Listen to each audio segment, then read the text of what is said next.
میں پہلی بات ہے چیف جسٹس صاحب کو اپیل کرنا چاہتا ہوں آ کے عوام سے مسجد کے اندر معافی مانگے.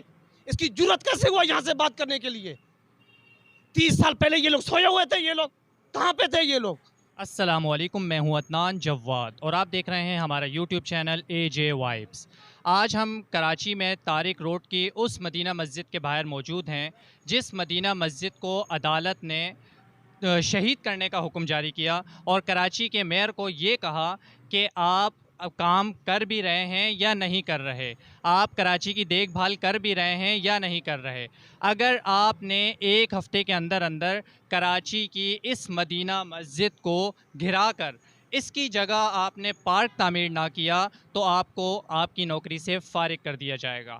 میں یہاں پر کوئی دینی باتیں یا پھر فتوے یا پھر دلائل کی بات کرنے نہیں آیا، بلکہ میرے ذہن میں چند سوالات تھے.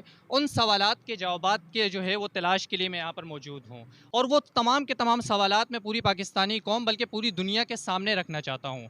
سب سے پہلا سوال یہ ہے کیا یہ مسجد اسی مہینے تعمیر ہوئی، راتوں رات تعمیر ہوئی، یا چھپ کے تعمیر ہوئی، کسی کو پتہ ہی نہیں چلا کہ یہ تعمیر ہو گئی؟ کیا اس طرح ہوا؟ کیا یہ خان صاحب کے دور میں تعمیر ہوئی؟ کیا یہ نواز شریف کے دور میں تعمیر ہوئی؟ کیا یہ زرداری کے دور میں تعمیر ہوئی؟ کیا یہ مشرف کے دور میں تعمیر ہوئی؟ نہیں، بلکہ اس مسجد کو 27 سے 30 سال کا عرصہ گزر چکا ہے. یہ اس ٹائم تعمیر ہوئی جب مشرف بھی اقتدار میں نہیں آئے تھے. یہ مسجد چھپ چھپا کر تعمیر نہیں ہوئی، یہ مسجد رات کی تاریکی میں تعمیر نہیں ہوئی. میں اس سوال کی تلاش میں یہاں پر آیا ہوں، کیا اس مسجد کو تعمیر کرتے وقت اداروں نے اور حکومت نے اس مسجد کو این او سی جاری نہیں کیا تھا؟ میں اس سوال کے جواب کے تلاش میں یہاں آیا ہوں. کیا اس مسجد کو رجسٹرڈ انہی اداروں نے نہیں کیا تھا؟ میں اس سوال کے جواب کی تلاش میں یہاں آیا ہوں. کیا اس مسجد کے ٹرسٹ کو رجسٹرڈ اداروں نے نہیں کیا تھا؟ جب سب کچھ اداروں نے کیا تھا، آج سے 3 دہائیاں پہلے کیا تھا، تو پھر کیسے عدالت نے اس کو شہید کرنے کا حکم جاری کیا؟ اور سب سے اہم بات جو میں یہاں پہ کرنے لگا ہوں وہ یہ ہے کہ کیا اس وقت کراچی کے اندر سینکڑوں ایسے شراب خانے موجود نہیں ہیں جو غیر قانونی ہیں؟ میں یہ سوال پوری پاکستانی قوم کے سامنے رکھنا چاہتا ہوں، کیا کراچی کے اندر ایسے سینکڑوں سینما ہال نہیں ہیں جو غیر قانونی ہیں؟ میں پوری پاکستانی قوم کے سامنے یہ سوال رکھنا چاہتا ہوں، کیا کراچی کے اندر سینکڑوں ایسے شادی ہال نہیں ہیں جو غیر قانونی ہیں؟ کیا ہماری عدالتوں کو صرف مساجد نظر آ رہی ہیں؟ کیا ہماری عدالتوں کو صرف مدارس نظر آ رہے ہیں؟ ریاست مدینہ کی اگر بات کی جائے تو آپ صلی اللہ علیہ وسلم نے ریاست مدینہ کی بنیاد ہی مسجد کی بنیاد پر رکھی تھی. اگر ریاست مدینہ کی بات کی جائے تو اس میں مسجد بنیاد کا کردار ادا کرتی ہے، لیکن خان صاحب ایک طرف ریاست مدینہ کی بات کرتے ہیں اور دوسری طرف مساجد کو شہید کرنے کے عدالت سے آرڈر جاری ہوتے ہیں. ریاست مدینہ کے اندر مساجد کو شہید کیا جاتا ہے تو دوسری طرف اسلام آباد کی سرزمین پر مندروں کو سرکاری خرچوں پر تعمیر کی اجازت دی جاتی ہے.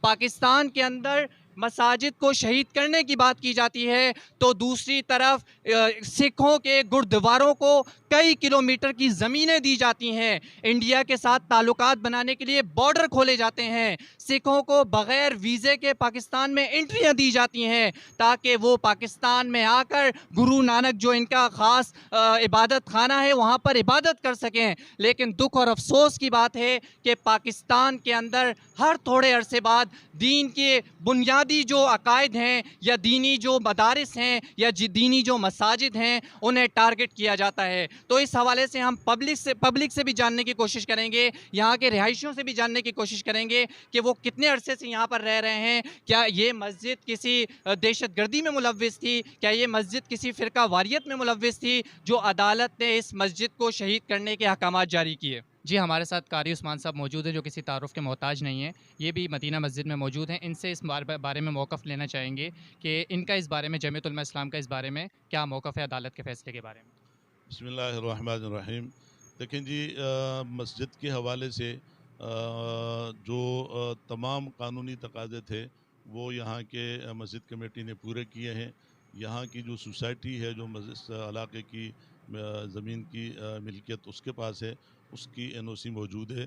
بلڈنگ کنٹرول اتھارٹی کی طرف سے نقشہ موجود ہے، اس کے باوجود ہم نے کوئی قانونی سکم اس میں نہیں چھوڑا اور مسجد بنائی ہے. لہٰذا ابھی جو بھی فیصلہ آیا ہے اس پہ ہم یہ کہتے ہیں کہ اس فیصلے پہ نظر ثانی کی جائے. یہ فیصلہ جو ہے چونکہ یہ مسجد ہے اور پاکستان اسلام کے نام پر حاصل کیا گیا ہے، لہٰذا یہاں پہ مساجد کو ڈھانے کے بجائے مساجد تعمیر کی جائیں. تو ہم اس وقت تو نظر ثانی کی اپیل کرتے ہیں. اور کل سے میں کہہ رہا ہوں کہ جب کسی آدمی کو کسی ملزم کو سزائے موت ہو جاتی ہے تو اس سے بھی تو کم سے کم یہ حق حاصل ہوتا ہے. پتہ نہیں کتنا اس کے جرائم ہوں گے، لیکن اس سے حق حاصل ہوتا ہے کہ رحم کی اپیل کا اس سے بھی حق حاصل ہوتا ہے. آج ہم اسلامی ملک میں، اسلام کے نام پر حاصل کیے گئے ملک میں، کلمے کے نام پہ حاصل کیے گئے ملک میں ہم 41 سال سے بنی ہوئی مسجد کے بارے میں رحم کی اپیل کرتے ہیں، نظر ثانی کی اپیل کرتے ہیں. یہی ہماری اپیل ہے، یہی ہمارا موقف ہے اور یہی ہم چاہتے ہیں. مسجد بہرحال برقرار رہے گی. مسجد زمین تحت سرات سے لے کے عرش معلیٰ تک یہ مسجد ہے، اس میں اور کوئی چیز نہیں ہو سکتی. تو یہ ہمارے ساتھ ایک بھائی موجود ہیں، یہ پنجاب سے یہاں پر تشریف لائے ہیں. یہ مدینہ مسجد طارق روڈ کے باہر ہم موجود ہیں، تو یہ اس مسجد کے حوالے سے کچھ بات کرنا چاہتے ہیں. جی بسم اللہ الرحمن الرحیم. تمام دوستوں کا میں شکریہ ادا کرتا ہوں. پہلی بات یہ ہے کہ مدینہ کی ریاست کی بات کرتا ہے عمران، یہ سارا وجہ عمران خان کی وجہ سے ہو رہا ہے. یہ مسجد تقریباً میکسیمم 30 سے 27 سال ہو چکے ہیں. پہلے یہ لوگ سوئے ہوئے تھے، کوئی جاجی یہ آسمان سے اترا ہوا ہے، نعوذ باللہ من ذالک، یہ کوئی خدا ہے اس طریقے سے جو ہے نا مسجد کو گرا جائے. میں خاص طور پہ میڈیا کو، میں خدا کی قسم کھاتا ہوں، میں 10 دفعہ میڈیا کے سامنے بات کیا، کوئی ایئر وائی والے کے سامنے میں نے بات کیا، انہوں نے وہ ویڈیو نہیں چلایا. میں نے 92 پہ چینل پہ بات کیا، انہوں نے وہ ویڈیو بھی نہیں چلایا. میرے پاس موجود ہے ویڈیو، میں نے رات کو بھیجا فیس بک کے اندر. آپ کیا پیغام دینا چاہتے ہیں؟ میں یہ پیغام دینا چاہتا ہوں، اگر یہ مسجد جس شخص نے بھی توڑا ہے، حکومت ہے، ادارے ہیں، جو بھی ہے، اگر وہ یہاں پہ آئے، خدا کی قسم اس کی ہاتھ کاٹ دے. ہم بچے دینے کے لیے تیار ہیں، ہم بچے دینے کے لیے تیار ہیں. ہم اس مسجد کے لیے کتنی رقم ہوگا اس کا مسجد کے لیے ہم سب جو ہے نا اس کو دیں گے. کتنے یہ بھوکے لوگ ہیں عمران لوگ، یہ حکومت. میں پہلی بات ہے چیف جسٹس صاحب کو اپیل کرنا چاہتا ہوں، آ کے عوام سے مسجد کے اندر معافی مانگے. اس کی جرت کیسے ہوا یہاں سے بات کرنے کے لیے؟ 30 سال پہلے یہ لوگ سوئے ہوئے تھے، یہ لوگ کہاں پہ تھے؟ یہ لوگ 18 سال ہو چکے ہیں کراچی کے اندر میں، کتنے حکومتیں چلے گئے، اسی ٹائم ان کو یاد نہیں تھا. کیا میسج دینا چاہتے ہیں؟ ہم مسلمان ہیں یار. اگر ہم مر جائیں قبر کے اندر، نبی پاک صلی اللہ علیہ وسلم کو کیا جواب دیں گے؟ کیا کہیں گے اللہ تعالیٰ کو؟ یہ زمین، یہ مسجد، یہ اللہ کا گھر ہے. حکومت کو ہم نہیں جانتے، ہم قرآن اور حدیث کو جانتے ہیں. اللہ نے زمین سے لے کر آسمان تک، مشرق سے لے کر مغرب تک اس نے زمین بنائی. یہ زمین اللہ کی ہے، یہ کسی حکومت کا نہیں ہے، کسی جج کا نہیں ہے. جج کوئی جو ہے یہ خدا ہے، نعوذ باللہ من ذالک. اس طریقے سے عوام کو جو ہے نا پاگل بنانے کی کوشش کرتا ہے. تو اگر یہ مسجد شہید ہوگی ہم اپنی جانیں قربان کر دیں گے انشاءاللہ. صحیح. تو آپ اس مسجد میں کیا ہیں؟ میں یہاں پڑھانے کے لیے آتا ہوں، برابر میں یہاں نماز پڑھتے ہیں یہاں پہ. اچھا، کیا اس مسجد کا کسی دہشت گردی سے تعلق؟ کسی سے کوئی تعلق نہیں اس مسجد کا. جی بسم اللہ الرحمن الرحیم. بیسیکلی میں اسلام آباد سے بلانگ کرتا ہوں، تو میں نے الحمدللہ اس مسجد میں 4 سے 5 مہینے خدمت بھی کی ہے. تو اس مسجد کے ساتھ ایک دلی لگاؤ ہے، پیار ہے. کوئی بھی مسجد ہو، اللہ کا گھر ہو، اس کے ساتھ انسان کا دلی لگاؤ ہوتا ہے. تو میں یہ خان صاحب اور ان کی حکومت سے یہی سوال کرنا چاہتا ہوں کہ آج سے 25 سے 30 سال پہلے یہ مسجد تعمیر ہوئی تھی، تو اس وقت یہ سرکاری لوگ کہاں سوئے ہوئے تھے؟ اس وقت انہوں نے شکایت کیوں نہیں کی تھی؟ بالفرض ہم مانتے ہیں یہ پارک کی جگہ ہے، اور یہ ساتھ ہی چند قدم کے فاصلے پر جھیل پارک ہے، جو اتنی بڑی پارک ہے، اس میں بھی تو عوام گھوم پھر سکتی ہے. بالفرض یہ پارک کی ہی جگہ ہے، تو یہاں پر بجائے مسجد کے یہ ایسی مسجد ہے کہ جس میں فجر کے وقت بھی 200 سے 300 آدمی نماز ادا کرتے ہیں. تو بالفرض یہ پارک ہی کی جگہ ہے، تو آپ 200-300 آدمی جو فجر میں ہوتے ہیں، آپ نماز جمعہ میں ابھی اندازہ کر لیں گے کہ اندر مسجد کے جگہ نہیں رہتی، چھت بھی بھر جاتی ہے، نیچے روڈ پہ بھی نماز ادا کرتے ہیں. تو آپ یہاں پر پارک بحال کر کے فحاشی پھیلانے والی لڑکیوں کو یہاں پر لائیں گے. ان کی فحاشی زیادہ اہم ہے یا یہاں پہ لاکھوں ہزاروں کے لوگ عقیدت جو رکھتے ہیں ان کی زیادہ عقیدت زیادہ ضروری ہے؟ تو میں حکومت سے یہی اپیل کرتا ہوں، خدا را جو فیصلہ آپ کر چکے ہیں اس کو واپس لے لیں. ہمیں اپنی جانوں کے نذرانے پیش کرنے پڑے تب بھی انشاءاللہ پیچھے نہیں ہٹیں گے. انشاءاللہ. بیٹا بات یہ ہے کہ میرے خیال میں یہ 27 نہیں بلکہ 27 سال 28 سال سے تو میں خود اس مسجد کو دیکھ رہا ہوں. یہ تقریباً کوئی 45-40 سال پرانی مسجد ہے. ہاں البتہ یہ کہ تھوڑی سی چھوٹی تھی، اس کو وسیع کیا گیا ہے. یہ ہمارا حق ہے، یہ ہمارا انسانی حق ہے کہ ہم اس چیز کو مزید بڑھائیں، کیونکہ یہ برائی کا اڈا نہیں بلکہ اچھائی کا ہے. تو جب ہم اچھائی پھیلانا چاہیں گے تو انشاءاللہ العزیز اللہ ہمارے ساتھ ہے اور اس کا رسول ہمارے ساتھ ہے. دنیا کی کوئی طاقت مساجد کو شہید نہیں کر سکتی، وہ کیوں نہ کوئی جج ہو، کیوں نہ کوئی وزیر اعظم ہو، کیوں نہ کوئی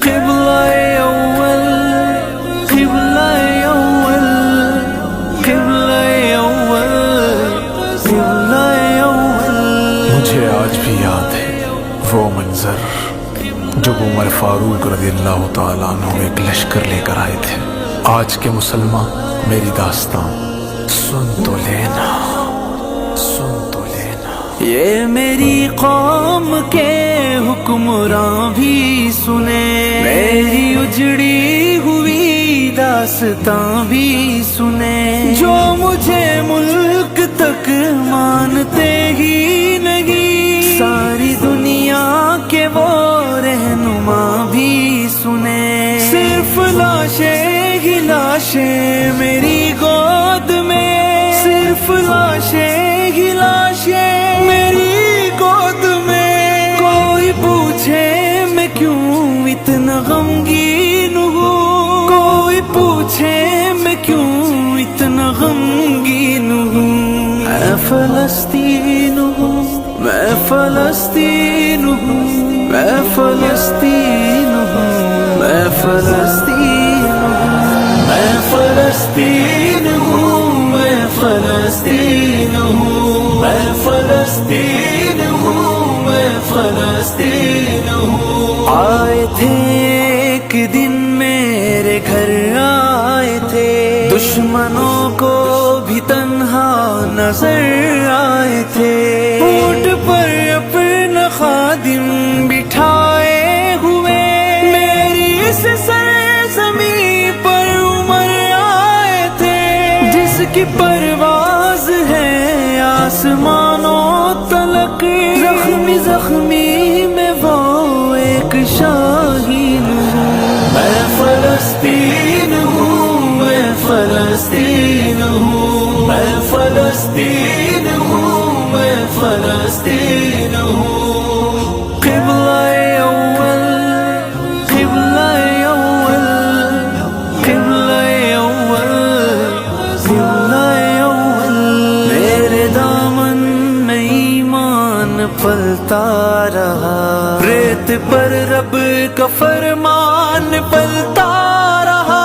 میرے بچے لڑے آخری سانس تک اور سینوں میں قرآن پلتا رہا.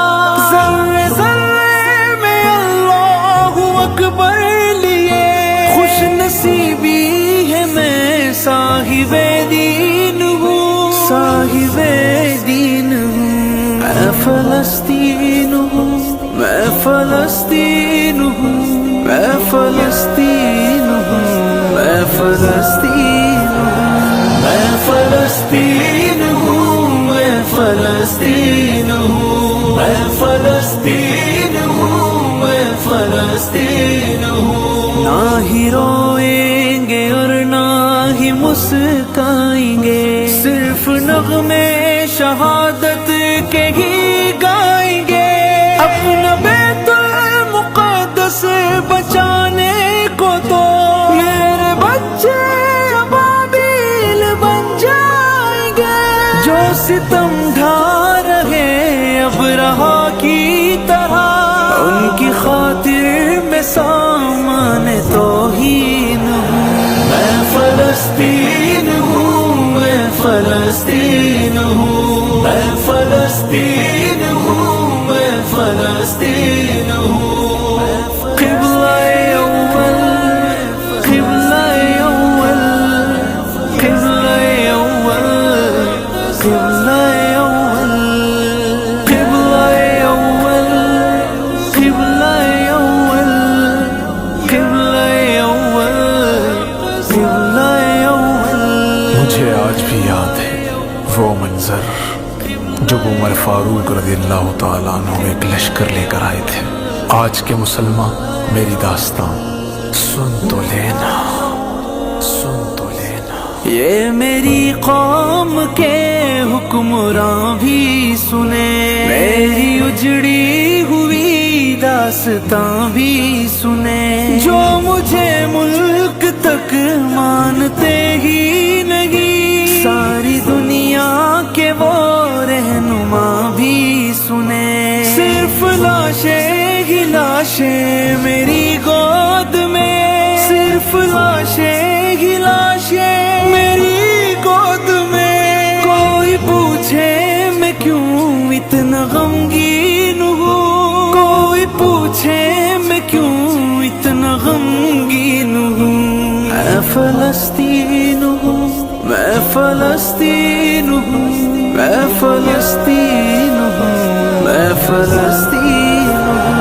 میں فلسطین ہوں، میں فلسطین ہوں، میں فلسطین ہوں، میں فلسطین ہوں۔ آئے تھے ایک دن میرے گھر آئے تھے، دشمنوں کو بھی تنہا نظر آئے تھے، اونٹ پر اپنا خادم بٹھائے ہوئے، میری اس سرزمین پر عمر آئے تھے، جس کی پر